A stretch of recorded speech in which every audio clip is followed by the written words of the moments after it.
Explain what kind of impact recent rainfall might have on corn and soybean crops. Less money they have to borrow, and hopefully, still eke out a profit. Making tough decisions, how the drought is now forcing local farmers to crunch the numbers, and why that could end up costing you more at the grocery store. Spring has sprung, and so has allergy season. I'm Shannon Smith, and I'll explain why this rainy, cooler weather may give your allergies some relief. Well, I saw a big crowd, and then he looked really cute, and I just wanted to touch him.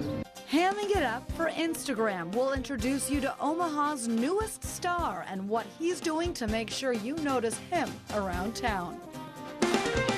From Omaha's only hour of primetime news, this is the Fox 42 News at 9. We're probably within a week to 10 days from where we want to be seriously. Preparing for anything. The latest numbers show the drought is edging closer to Omaha, and it could mean higher prices at the grocery store. And even though a little bit of rain has fallen over the last few days, the ground is still pretty dry across Nebraska and Iowa. No kidding. And while the full effects of the drought aren't being felt in Omaha quite yet, there is growing concern that they soon could be. Fox 42's Paul Gutierrez shows us which parts of Nebraska are being hit the worst right now by the drought. Paul?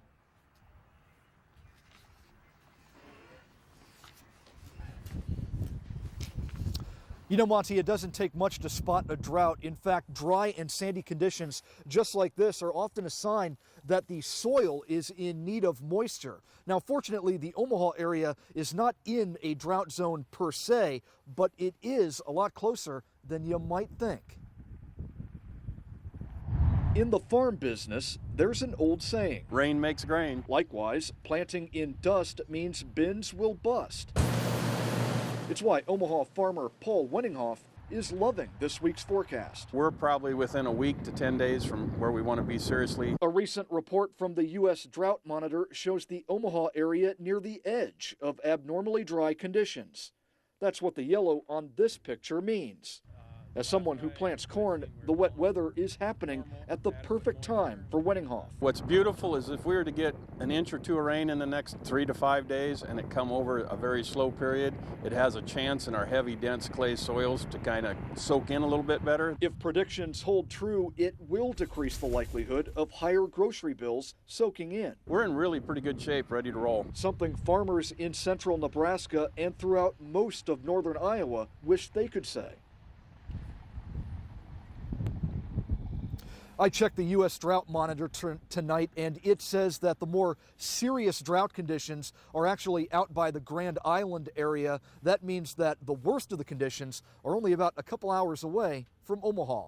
Monty? And as you say, it could be getting worse. All right, Paul. Other areas near Omaha impacted by a drought include northwest Iowa, southeast South Dakota, and parts of Kansas. And the light drizzle and mist over the metro today did a little to alleviate our drought. But according to Chief Meteorologist Kevin Raymer, who joins us now, there's more beneficial rain in our forecast for this week. Right, Kevin? That's right, Laura. We have a couple more days at least of some pretty good rain chances coming up, and we could get some pretty beneficial rain. Now, the rain is not falling right now. We did have a little light mist, as you were talking about today. Right now, we have some fog being reported. 54 was our high today, a little bit off the 30-year average of 61. 86 is the record on this date in 1890. Mostly cloudy right now with some fog around. 47 degrees, north wind at 10 miles an hour. But yes, we are looking for more rain chances starting tomorrow night. How much rain are we expecting and when will it get here? I'll tell you all about that coming up. And this rain isn't only helping out local farmers. It could also relieve your allergies. Doctors say the weather helps wash away some of the pollen. And if that doesn't help, Fox 42's Shannon Smith explains what else you can do for some allergy relief.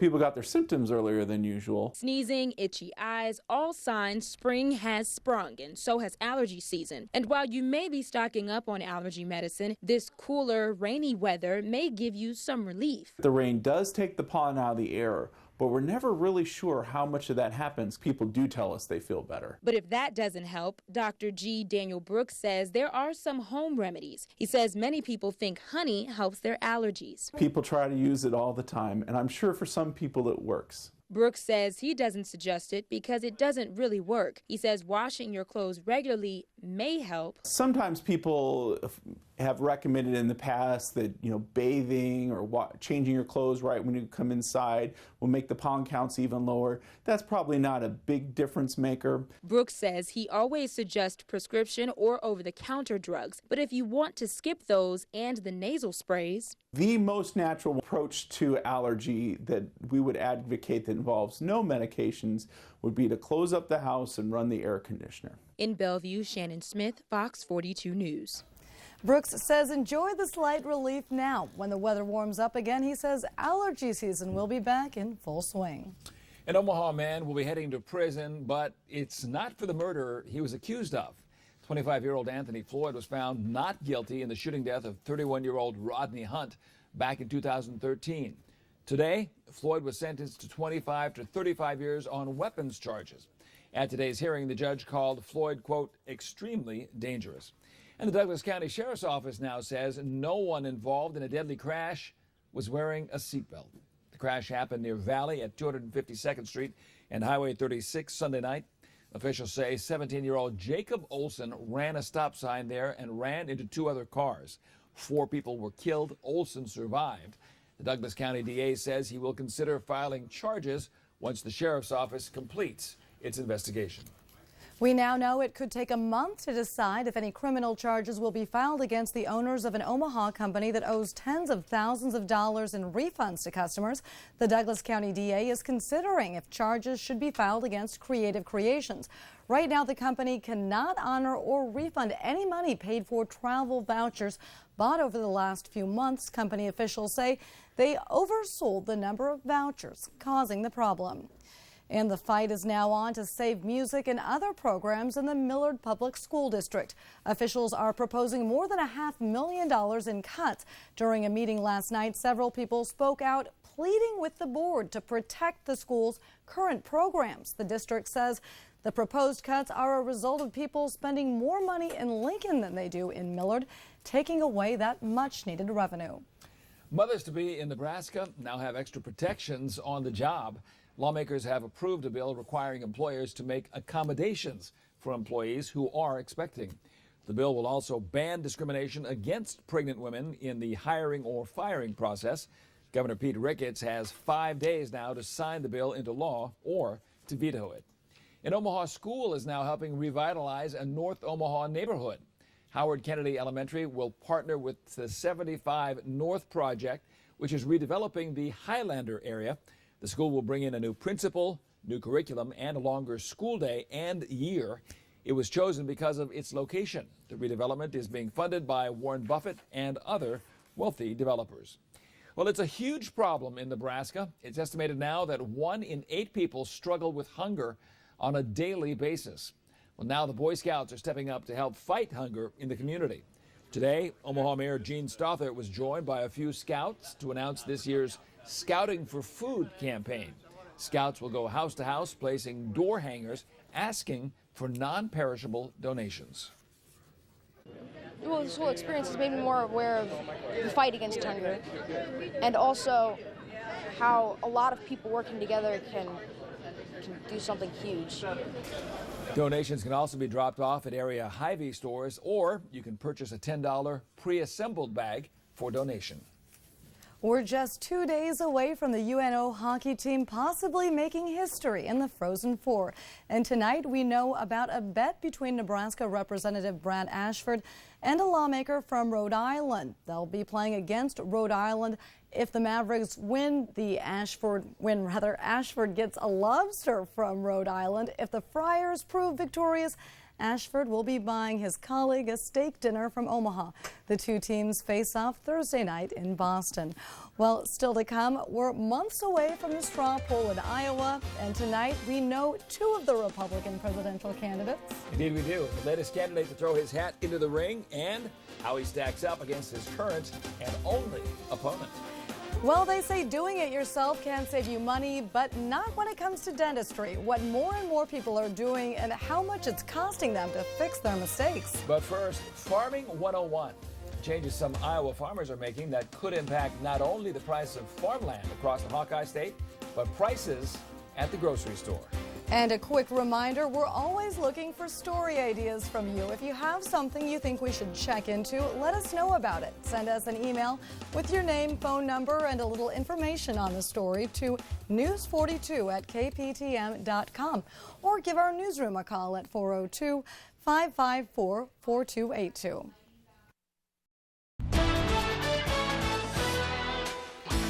The University of Iowa is preparing to expand its ban on tobacco use on campus. Currently, the university prohibits the use of cigarettes or cigar smoking on the UI campus. Beginning August 24th, that ban will include e-cigarettes, chewing or smokeless tobacco, snuff, pipes, and hookahs. The policy change comes after months of study and careful consideration by a working group looking into the issue. And as we get closer to May, farmers are getting their fields ready for planting. But this year, the finances of farming are working against them. Land prices have been falling by record amounts. Reporter Kevin Berry from Fox 42 sister station KGAN in Cedar Rapids explains what it means in the fields and at the grocery store. John Airy and Steve Swanka aren't looking to sell the land their families own and operate, but the going rate for it still matters. John says it's not make or break, but it doesn't make you feel any better. It's no different than your IRA going down in a big market crash. That's just one of a few factors that have the pair concerned about the 2015 growing season. Some of the experts are already predicting some lean years for farmers. Steve says he's personally more optimistic, but this year the harvest that comes out of the ground is also falling in value. 2 years ago, corn was at more than $7 a bushel. Last year it was at $5. Right now it sits at about $3.50. So more farmers are planning on growing soybeans, which are also selling for less but aren't as expensive to plant. Inputs for crops, fertilizer, chemical seed, a lot of that has not gone down or has gone down very small amount. Less cost up front means a little less risk. You're kind of hedging or kind of betting on the fact that, you'll have less of your own money tied up in a crop. It's less money they have to borrow and hopefully, still eke out a profit. John says this year is a really good example of farmers shouldering the brunt of price changes. Items like milk and hamburgers will still cost the same to consumers, for now at least, but farmers will see less of that money than they did a year ago. Should prices in the grocery store adjust a little bit? They certainly should. Is that going to be reality? That's anybody's guess. The news isn't all negative. While corn, beans, and land have been dropping in price, farmers raising cattle have actually been doing quite well. Well, here's some good news. Gas prices could soon or may have now peaked. According to GasBuddy.com, an average gallon of gas is going for $2.38 a gallon in Nebraska. We found some stations selling it for $2.22. GasBuddy.com says the gas peak actually hit last month when refiners switched to their summer blend. In Iowa, gas is going for $2.37 a gallon, and that's down $1 in both states. Who doesn't appreciate lower gas prices? I don't know. I can't name anyone. I can't either. Well, if you don't have an Instagram account, a cute pet might just motivate you to sign up for the service right now. Well, with nearly 1,000 followers, Omaha's Doug the Pig is making his mark on social media and around town. This little piggy is from Midtown, but when he goes to the old market and other places, he draws a huge crowd. Well, I saw a big crowd, and then he looked really cute, and I just wanted to touch him, and he sniffed my hand, and it was pretty cool. Doug is a Julian miniature pig. Though he weighs just 4.5 pounds, he knows how to ham it up for the camera. Researched them for quite a while, and they're really actually pretty smart, clean animals. Kind of the polar opposite of what people think. And we live in a little condo up in Midtown, and he's litter box trained. Even photos of Doug's litter box have likes, and while this piglet is tiny, the smiles he brings are big. Yeah, he brings quite a following, to say the least. Yeah, I mean, so this is common. Everywhere you take Doug, he's a celebrity. He kind of is in Omaha, yeah. He has an Instagram, Doug Does Omaha, if you want to follow him on Instagram. Good boy. Good boy, Doug. Nearly 1,000 people follow Doug on Instagram to see moments like this one. Come on! Good. Piggy. Just met so many people when we're like out and about, and they all want a picture of him or with him, so we thought it would be fun to start him one of just kind of showing how he grows and stuff he likes to do. So yeah, it's fun. He was really small, he was cute and fluffy, I guess. I don't know, he was cute seen anything like that No, before? no, never. Doug joins the popular Pigs of Instagram, where he is definitely the pick of the litter. Pigs are coming in. They're the new dogs. And Doug is so popular that within the past few weeks, he's gotten more than 100 new followers, and that includes myself. Doug's owners are hoping to use Doug's special talent of making people smile to bring joy to nursing homes and hospitals as a therapy pet. And I didn't think I was going to say it, but Doug is pretty cute. he is all day. People in the newsroom have heard me oohing and ahhing over him, but He is. he's Got to adorable. admit it, he is. I can see why people like them as pets. And you know what he eats? No. Cheerios. So it's super Of cute, course. but yeah, buying a pig like him is pretty expensive. It's normally around $650 to buy one of those miniature pigs, but at least his food is cheap. Cheerios only Yeah, $3. Cheerios so- all day. We can handle that. Yeah. All right. Still to come, serving up more than coleslaw at one KFC. What nasty surprise one family got as they tried to enjoy their meal, and what the company is doing as a result of the ordeal. And on the prowl, what exactly one bear chomped down on while inside a home. Also, how the homeowners were finally able to get him out and away from their tasty treats. But first, the race for the White House is heating up as Rand Paul makes it official he's running as a Republican presidential nominee. We'll show you how one poll ranks his chances against the only other person currently in the race. And as we head to break, here's a look at today's closing numbers on Wall Street and a look at a few local stocks. Nebraska currently does not allow illegal immigrants to get driver's licenses. The unicameral is moving toward changing that, and that's the focus of tonight's Becca's Beat.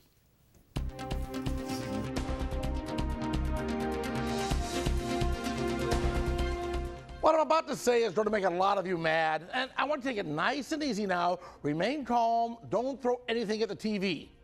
But Nebraska is doing the right thing by moving forward and working towards allowing illegal immigrants to get driver's licenses. I said don't throw anything. No matter what side of the topic you're on, illegal immigration is an emotional issue. It's one politicians use to raise funds, generate support, and use against their opponents. Any common sense solution to the problem is going to upset the far right and the far left. And politicians know they can't get reelected if they upset their base so much that so they continue to demagogue the issue. The cable networks love it when Steve King or someone like him gets in front of the cameras and complains about the illegals without offering any workable solution. It makes for great TV, but not so great government. The dreamers that would be eligible for these driver's licenses were brought here at a young age through no fault of their own by their parents that wanted them to have a better life. When some politician or citizen at a rally shouts, "Send them home," this is their home, the only home they've ever known. I agree the borders need to be more secure. I agree we need to streamline our process to make it so that it's easier for foreigners to come here legally. I agree in a perfect world, everyone would be documented.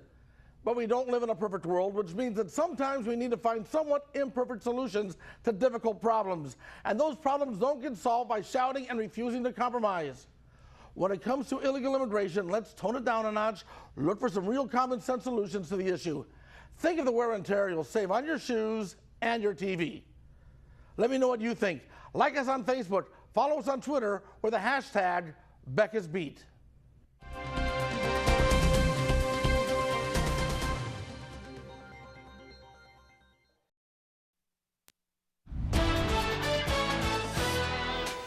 The race for the White House is heating up as another Republican candidate has now entered that race. Senator Rand Paul says he's ready to fix Washington and, in his words, rescue a great country now adrift. As reporter Steve Nannis from Fox 42 News partner CNN explains, a third candidate could soon heat up the field. The Republicans have a second candidate for president. We've come to take our country back. First-term Kentucky Senator Rand Paul is throwing his hat into the presidential ring. The conservative libertarian made his announcement official at a rally in Louisville. I am putting myself forward as a candidate for president of the United States of America. And he's not wasting any time. He's kicking off a 4-state campaign swing through New Hampshire, South Carolina, Iowa, and Nevada. Paul is an eye doctor and son of former Texas Congressman Ron Paul, who ran for president 3 times. The momentum has been continuing. His father had a small but passionate following among libertarians, but he never gained enough support within the Republican Party to make a serious run. That's a mistake Rand Paul hopes to avoid. This message of liberty is for all Americans, Americans from all walks of life. The message of liberty, opportunity, and justice is for all Americans. Paul joins fellow Senator Ted Cruz as the only major Republican candidates to formally announce their campaigns. A recent CNN ORC poll showed Paul near the top of the GOP pack with 12% of the vote. It should have been an easy answer. In 2013, Paul held a 13-hour filibuster on the Senate floor, protesting the NSA's collection of phone records. In what will likely be a crowded Republican field, Paul hopes his unique voice stands out. I'm Steve Nannis reporting. In the Wall Street Journal NBC poll, Paul leads Cruz by 9 percentage points as more acceptable to primary voters. Deliberations continue in a couple of high-profile trials in Massachusetts. Jurors are considering the 30 charges against Boston Marathon bomber Dzhokhar Tsarnaev, whose lawyers say he took part in that bombing because he was controlled by his older brother. Meanwhile, jurors have begun considering the murder charges against former NFL star Aaron Hernandez. His lawyer acknowledged for the first time in closing arguments today that Hernandez was at the scene of the killing of Odin Lloyd and saw it happen. A Michigan dog is now recovering after being shot in the head with an arrow. By all accounts, veterinarians say Gemma should be dead. The 2-year-old retriever mix stumbled up to a home in Detroit last Monday after her owner shot her in the head with the arrow. Right now, Gemma is not up for adoption, but an animal control officer says it's possible that may change as she heals. An explosion at a power station Tuesday left the White House, the Capitol, and the State Department briefly without power today. It was part of a widespread outage in Washington and its suburbs. That power has since been restored. The Department of Homeland Security says there was no immediate reason to believe the blackout was terror-related or a criminal act. A tall order for President Obama today as he began trying to sell a deal on nuclear negotiations with Iran to Congress and the American people. But as Fox 42 News senior political reporter Scott Thuman shows us, he is feeling the heat from both the left and the right. We are so much better if we have this deal in place than if we don't. President Obama quickly firing back at critics who say the deal with Iran could endanger the rest of the world, like potential presidential candidates Rick Perry or Scott Walker, who say if elected, they'd immediately revoke it. It would be a foolish approach to take, and perhaps Mr. Walker, after he's taken some time to bone up on foreign policy, will feel the same way. He's also working to ease fears of some Israeli leaders worried it'll only embolden their enemy. What I would say to the Israeli people is, you are right to be suspicious of Iran. Obama's biggest challenge, though, convincing Congress, especially over lifting sanctions, even Democrats leery of the president's plan. How will they dilute their stockpile from 10,000 to 300? That is not yet known. How will the sanctions relief that the U.S. and other nations provide, how will that be phased? This drafting process is going to be really, really tough. The analogy I used is it's sort of like you've signed a contract for to purchase a home, but you've still got the appraisal, the inspector. Got to make sure that there isn't some kind of environmental disaster on the land. Which may mean a series of close calls here on the Hill. The president's biggest sell, unprecedented access for inspectors, the removal of some weapons-making material, and perhaps most importantly, the ability to slow the process if Iran decided to break the deal and try and build a bomb. Currently, it's believed that would take months. The president says that might change to about a year. On Capitol Hill, I'm Scott Thuman. An Oklahoma family now has a story to tell about how they got an unexpected show with their meal at a KFC. And the video shown at the restaurant wasn't exactly G-rated. Here's what happened. A couple and their 2 6-year-old kids went to a KFC last week for that meal when all of a sudden a pornographic movie began playing on a TV inside the restaurant. The risque show lasted less than a minute. Fortunately, a quick-thinking manager unplugged the TV where the video was being shown. Managers at the restaurant are now looking into exactly how that incident happened. It could have been something as simple as a rated G movie that was playing previously, and then, it just got left on.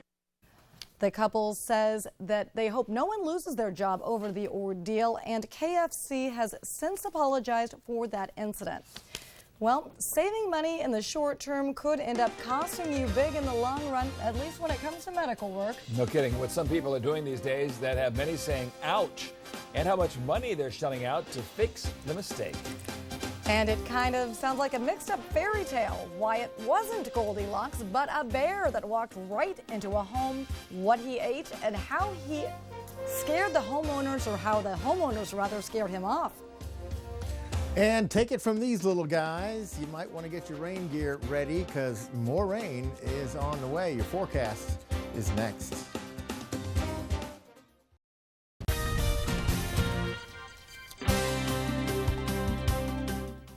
Here are tonight's top stories. The U.S. Drought Monitor indicates more than half of Nebraska is in some sort of a drought, but that isn't concerning farmers. They say if these drought-like conditions last for another 10 days, though, there's a chance it could impact crops and eventually drive up prices you pay at the grocery store. It's estimated that the Omaha Metro needs an inch of rain to prevent drought-like conditions from continuing. The number of trains carrying at least 1 million gallons of volatile crude oil across Nebraska and Iowa has increased significantly this spring, averaging about 20 to 30 trains a week. Railroad shipments of crude oil are facing additional scrutiny now and tougher regulations because there have been several fiery derailments involving crude oil in recent years. A top aide to President Obama says the White House's classified computer systems are secure while acknowledging vulnerabilities in its unclassified system. The comments come in response to a CNN report that Russian hackers got access to sensitive White House information, such as the president's private schedule. The White House says suspicious activity was detected in October on its unclassified network. And Chief Meteorologist Kevin Raymer joins us once again. He's been keeping his eye on the temperatures and the weather outside. What are we looking like, Kevin? And we've been talking about this drought. We need about another, inch of rain to make sure we don't go into drought conditions in the metro. It looks like that could happen by tomorrow afternoon, or at least by tomorrow night. Some more rain and thunderstorms coming in. That's reassuring. Welcome to the cast here, by the way. Oh, thanks, Kevin. Yeah, nice working with you. Let's take a quick look at what's going on with our cloud cover, our satellite and radar pictures, and we are seeing plenty of cloud cover right here across the region. Had a little bit of light mist and drizzle across the area for today, but that wasn't the kind of rain we need. We could get some more rain, though, by tomorrow afternoon late, and especially tomorrow night as the trough of low pressure works its way across Nebraska. We'll have a stalled out front draped over us. That's kind of the boundary area between some cooler air to the north and warmer air to the south, and we'll see more showers and thunderstorms break out across the region again tomorrow evening. 54 was our high today. The 30-year average is 61. 86 is the record on the state in 1890. Overcast and 47 right now in the metro. North wind at 10 miles an hour. Epley right now, cloudy and 47. Overcast at Millard, 47 there as well. 46 and cloudy at Offutt at the moment. Temperatures around the region, 45 now in Harlan and Council Bluffs, 46 in Fremont and Bellevue, and Plattsmouth, and 48 in Red Oak. Wind chill, not much of a factor. It does make a little bit of a difference there at Council Bluffs, where it feels like 39, feels like 38 now in Harlan. Here's a snapshot of the entire country for you. See some rain on the west coast, some big thunderstorms over the upper Midwest, and over much of the Ohio Valley down into parts of the southeast. Take you over to the west coast right now. This is very beneficial rainfall to a drought-stricken California. They certainly need the rain there, and they're getting snow in the mountains too. That'll help with that drought situation. Big thunderstorms moving out of Minnesota across Wisconsin, pouring into Lake Michigan. More thunderstorms firing up very strong south of Kansas City over southwestern Missouri tonight. We had some severe thunderstorms move through the Louisville, Kentucky metro area today. They've now pushed on off to the east, just now producing some heavy rain, and some thunderstorms now over South Carolina this evening. 45 degrees across the metro tonight with cloudy skies and some fog possible. Light north breeze. Then 59 are high tomorrow with an east-northeast wind about 8 miles an hour. We'll have a chance of showers and thunderstorms from about noon on, but then I think that rain chance is going to pick up some tomorrow night. Some of these thunderstorms could drop an inch of rainfall for the area. Here's a look at our 7-day forecast. Rain chances drop to 30% on Thursday, with a high of 58. Now, by the time we get back into Friday, we return to sunshine, 63. Look how nice it gets for the weekend. Here comes the mild air, sunny and 69 on Saturday. And more clouds on Sunday, but 70 degrees. Not bad for the weekend. That sounds fantastic. Yeah, mild is a very good weather word. Yep. All right, Kevin. Thanks. Also, you can log online and you can find a do-it-yourself tutorial for just about anything these days. And that includes everything from fashion, home improvement, even straightening your teeth. As Fox 42's Kayla Van Wee reports, while it may sound like a way to save some money, experts warn it's an idea that could cost you a lot more in the long run. Hicks has always felt self-conscious about the space between her two front teeth. The perfect smile for me is a smile with no gaps. Tina says she had her perfect smile after 4 years of wearing invisible aligners, prescribed by her orthodontist. Sadly, I lost my retainers. I knew my gaps were going to reopen, and that's what started to happen. Another set of braces wasn't in Tina's budget, so she decided to take treatment into her own hands and logged online for advice. A quick internet search of terms like do-it-yourself orthodontics will reveal thousands of YouTube videos, some with hundreds of thousands of views, which suggest moving teeth with inexpensive items like clear hairbands, elastics, paper clips, and dental floss. I have seen more than one instance where harm has been done, irreversible damage. I also can assure you that with the internet and the availability of information that's out there for a lot of consumers, that there's going to be more occurring if the advice that's out there is followed. That's because even if teeth and gums appear healthy on the surface, there can be underlying problems that affect treatment. Tiny elastic bands pitched online as gap bands are considered one of the most dangerous quick fixes. The tooth is shaped like an ice cream cone. That rubber band, as it goes up the teeth, it pulls that tooth out of the bone, which can lead to permanent loss of teeth and expensive and lifelong dental problems. If cost is an issue, Dr. McCamish says most orthodontists will work with you on a payment plan to fit your monthly budget. We're dealing with a medical procedure. We're dealing with how a person is going to be for a lifetime. This is not today and tomorrow. This is forever. For now, Tina's learning to embrace her gap. Kayla Van Wee, Fox 42 News.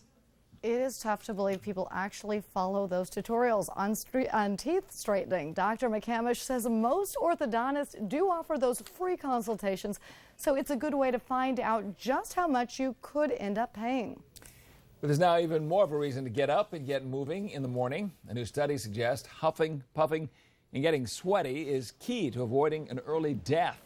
Researchers in Australia found those who exercise vigorously for more than 30% of the time reduced their risk of dying by 13%.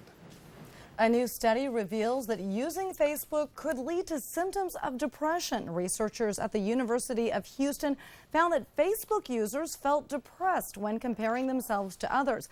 However, they say the findings do not mean Facebook causes depression. The researcher says she hopes that these findings will help people understand that technological advances can lead to good and bad consequences. And speaking of depressing consequences, a woman has asked her husband for a divorce over Facebook. And at least one judge says it's perfectly legal. Eleonora Baidu tried for years to divorce her husband, but her lawyer says he didn't have a fixed address or workplace, so she simply used Facebook. A judge in New York who called the move legal also called it, quote, the next frontier of divorce. If the woman's husband doesn't respond to that Facebook message, the judge says he'll grant her a divorce by default. Call it Goldilocks in reverse. A Florida homeowner woke up to find a black bear in her kitchen last week. As reporter Brian Anderson from Fox 42 News partner WBBH explains, he enjoyed a sweet treat, then showed up again on Saturday. Bella Terra is usually a quiet community. But this weekend, everybody's buzzing about it. All the commotion started Friday morning. Caroline Tidwell woke up to what she thought was her husband getting ready for work. It almost sounded like the Venetian blinds were off track and somebody was trying to put, so it was like tick, tick, tick, tick. Turns out it was a 300 to 400 pound black bear. He was making slobbering noises and bear noises. So Tidwell feared the bear was eating one of her cats. They were safe, hiding on top of the kitchen cabinets. The hungry animal must have a sweet tooth. It was after the family's Easter chocolate. I could have literally reached out and touched him. So I said, there's a bear in the house. I am not joking. Wake up right now. She scared it away, only for a day. Saturday morning, it showed up again. We opened the window and just banged on the pot and said, go away, bear, and he went away. Tidwell snapped this eerie cell phone picture. Check out the size of its shadow across the street. It went boom. I heard a boom sound. The Anderson family also got a rude awakening. It's the first time it's happened. We've heard about it before, but we were actually, frankly, my wife was more afraid of alligators. FWC says bear sightings are typical this time of year. Springtime means bears are hungry, and they'll take what they can get, even if it's a bowl of chocolates in your living room. Very blessed and very lucky, because this could have been a lot worse.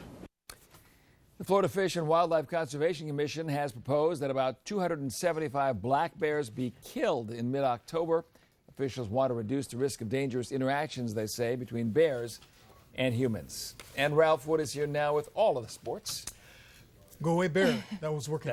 That's what worked. You heard it right here. Okay, coming up in sports, the Duke men's basketball team gets a big welcome home after last night's big win. We'll hear what Coach K had to say about his latest national champs. Sports is next.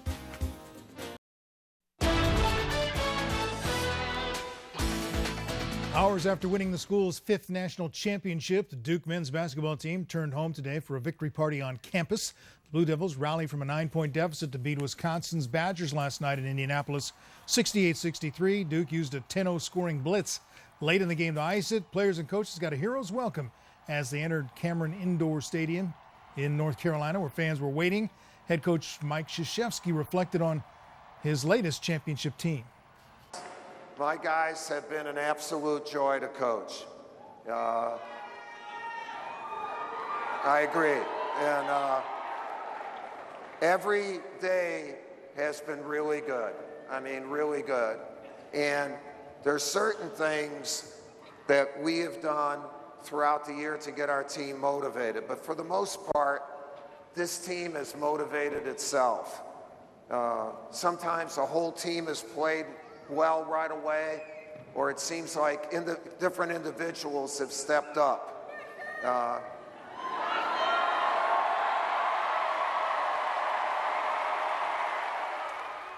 Ironically, the Blue Devils are not among favorites listed by Vegas to win next year's championship. They're given the best odds of winning it all to Kentucky, North Carolina, and Virginia at 10-1. The Royals must have worn themselves out yesterday after opening the season with a 10-1 rout of the White Sox. They took today off and will resume their series against Chicago tomorrow night. The Cubs and Cardinals were rained out. So how about the Orioles and the Rays? Tampa Bay has unloaded most of its good players after running off one of the top managers in the game, and the results? Predictable. The Rays are off to an 0-2 start. Baltimore put 4 runs on the board in the top of the first inning tonight.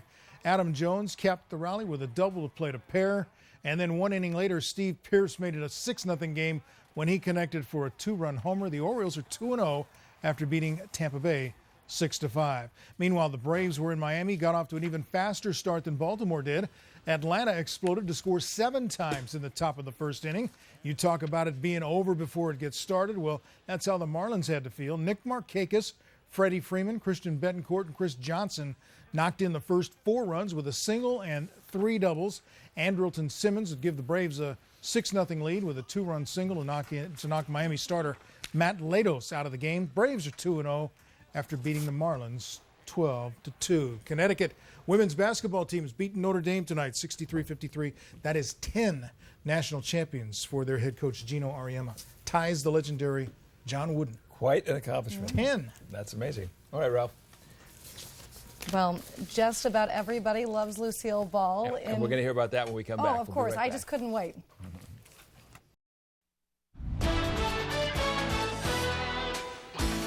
Well, just about everybody, including me, loves Lucille Ball in her hometown of Celeron, New York. Yeah, but not everyone is in love with a statue that was built in her honor at a local park. Reporter Justin Carter from Fox 42 News partner WSEE has more on the artwork that's been generating a buzz nationwide. The answer to all your problems is in this little bottle, Vitamita Vegemin.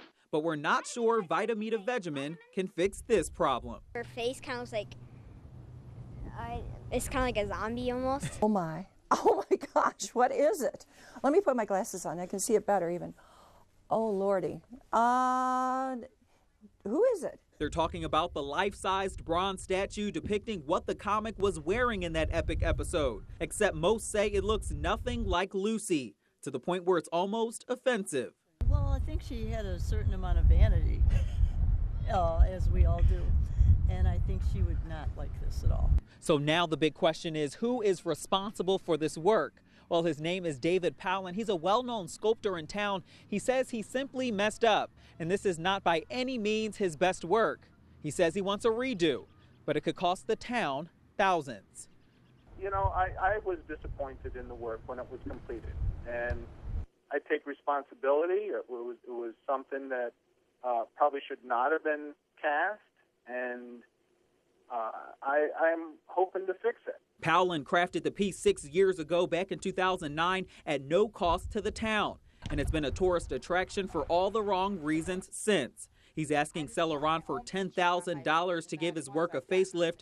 The mayor, though, not interested. He should stand behind his artwork, but at this point, I'm not even interested in him doing anything with the statue. He's had plenty of opportunity, and we're going to move forward from here. That is exactly what most people want to hear in Celeron, especially since the statue has now gone viral across the country and on social media. But the folks over at the Lucy Desi Museum in Jamestown do not want to forget about the comedy of it all. It's all about comedy. It's all about making people laugh, and I think that that's what we need to remember, is that this is just another way to make people smile, and that's what Lucy was all about, and I think she would love it. As for the statue, well, its future is unknown, but the mayor is proactively searching for a new artist to build a new statue, he says. We'll be right back. Don't forget your umbrella tomorrow. We will have a chance of more showers and thunderstorms with a high temperature of about 59 degrees. And then a 30% chance on Thursday. We're back to dry weather Friday and into the weekend. Look how mild it gets by Saturday, almost 70. Nice. That is our newscast for tonight. On behalf of Ralph Wood and Kevin Raymer, I'm Monty Torres. Thanks for joining us. And I'm Laura Berry. Take care. Good night. Good night. I usually